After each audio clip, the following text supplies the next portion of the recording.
So what would you say would be one of the top two or three reasons why the valuations are so high right now? Well, at least in technology, you have a really good track record of growth. Mhm. Although COVID was episodic in nature, if you just take out the up and down of that, you have a lot of strong, predictable growth, Mhm. and the margins have improved over the years. So you have predictability, and today you have more reoccurring revenue. A lot of the companies have really focused their business model on that versus transactions. So Mhm. their businesses are stickier. Thus, that's more attractive to a private equity company. Okay, so that's going to lead us into, impact to the sales organization. Now, as you know, Keith, what we do is sales effectiveness work here at Sales Globe, and we focus on for M&A the integration of the sales organization.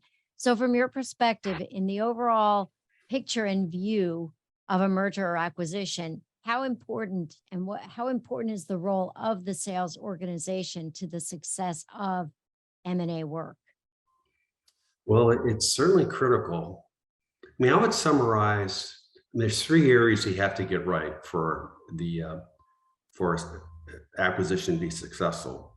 Number one would be you got to maintain the revenue of the targeted company, right? If that revenue erodes, your whole business case goes sideways, and all the synergy you take out are easily evaporated. So, at a minimum, you need to maintain the revenue. The second is you got to maintain your top talent. And I've always focused on sales and project management being your top talent. So you put together plans to secure that, because I recall in one acquisition, we lost the top five salespeople Mm. that were the hunters on the first week after the acquisition. That dramatically didn't have a huge impact near term because we were able to surround those clients and there was some overlap. But in the medium term, we felt the impact because there's not a lot of hunters out there, truly. And then the third would be just to at least meet your synergies, if not exceed your synergies, right?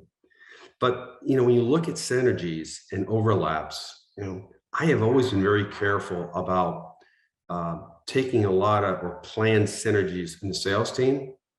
I mean, there's a lot of consternation going on, comp plans, roles, and so forth, territory planning. And it's just not an area that it's worth trying to get the synergies early on in the sales, at least for people touching the client, right? Anyone touching the client, you really don't want to touch those people, for a while. Keep them in place, maintain client continuity, right? You may have overlap with some sales leaders or inside sales and so forth. But the third thing is anything that any salesperson touching a client, tread very careful. And I just think that's not the place to count on synergies short term. I mean, they'll flesh themselves out, the territory planning, the change in comp plans eventually, and you'll have some people, leave voluntary or involuntary. But I've always been very judicious in not trying to have a lot of synergies in the sales area the first year. That is such really great advice. So you basically you said three things, which are the first two much easier said than done, and the third you can deal with some other pressures like from the board, right? When you start talking about those synergies, but the first thing you said was maintaining the revenue of the targeted company. So you bought that company for a reason. You want to make sure none of that particular revenue erodes or goes to the competitor or whatever happens there. Second thing you said was making sure that you keep your top talent. And then thirdly, making sure that you're able to keep your synergies and exceed them, but leave the sales organization alone as far as those synergy expectations, at least in the early days or for customer facing roles. Now, I want to follow that up with a question. So we did a recent survey that had over 600 companies that responded, and half of them had been involved in an acquisition over the last 12 months.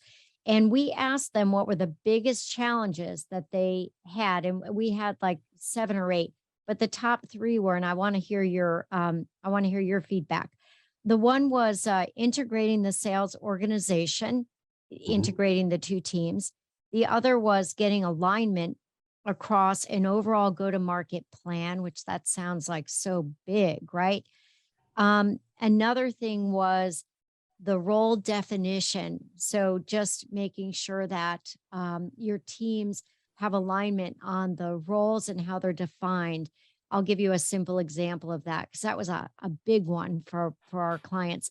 Inside sales at company A may be doing and behaving very differently than company B. One could be entry level, a way to get into field sales. Another might be a profession of its own. And then finally, cross selling. And I'm sorry, there is one more, incentive comp. Yeah, cross-selling is an elusive one. Yeah. I've always found that to be the most difficult. Every time we did a transaction with a different PE company, we had 5 different business units, and they would say, "Oh boy, if we could just cross-sell more, cross-sell more." Yeah. And boy, we spent a lot of energy on it. We measured it, we compensated it, but I tell you, that's probably the most difficult one. The 3 that come to mind to me, and those all resonate, right? They're all real issues, but number one is the comp plans, right? They're likely to be very different. And comp plans speak a lot about culture of the organization, right? We bought one company and their comp plan was such that no salesperson could make more than their CEO. And we always viewed it as if we have a salesperson that makes more than their CEO, assuming that the right incentives are in place, that's awesome, right? Mhm. So the comp plan is an area that you need to tread. You don't need to rush that one, right? There's a lot of complexity there, that can demotivate a sales team, right? And we would typically, you have to look at your cost of sales, but we'd be very intentional on the comp plans, but not rush it. The second area is the territory planning realignment. Again, that is not an area to rush, right? You're going to have some obvious, most likely overlap in some accounts and so forth, right? Maybe the same decision maker or not, but there's just a lot of anxiety around territory planning. And I think we've always treaded lightly on that. Yeah. And intentionally, and just communicate a lot, right? And the third is what you talked about, is the alignment of the roles.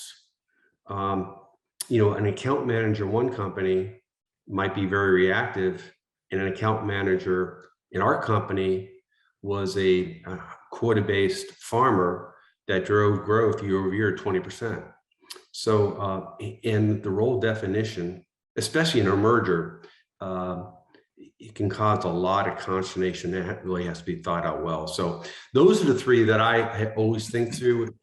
Even though I'm the president of the company, I was involved heavily in all those decisions as we acquired companies, just knowing if those weren't addressed correctly and appropriately, you're going to have some problems, involuntary attrition.